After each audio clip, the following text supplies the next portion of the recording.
नमस्कार. महाराष्ट्र योजना कॉर्नरमध्ये आपल्या सर्वांचे स्वागत आहे.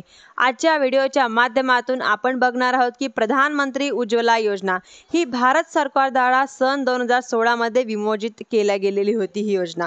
परंतु प्रधानमंत्री उज्ज्वला योजनेचा या योजनेद्वारे भारतातील दारिद्र्य रेषेखालील असणाऱ्या सुमारे 5 कोटी महिलांना घरगुती LPG गॅस जोडण्यात देण्यात येणार आहे. म्हणजेच की संपादन महिलांचे सक्षमीकरण व त्यांच्या आरोग्याची निगा राखणे, स्वयंपाक करताना लाकडी जळण वापरण्यामुळे होणारे दुष्परिणाम कमी करणे, स्वयंपाकासाठी अस्वच्छ जाळण वापरल्यामुळे भारतात होणारे मृत्यूदर कमी करणे आहे.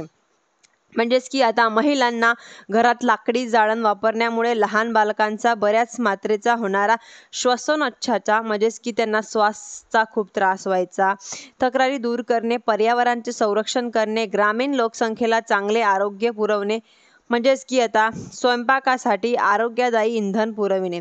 म्हणजेच की आता प्रधानमंत्री उज्ज्वला योजना ही एक भारत सरकारची महत्त्वाकांक्षी योजना आहे जी महिला सक्षमीकरणासाठी आहे. धन्यवाद.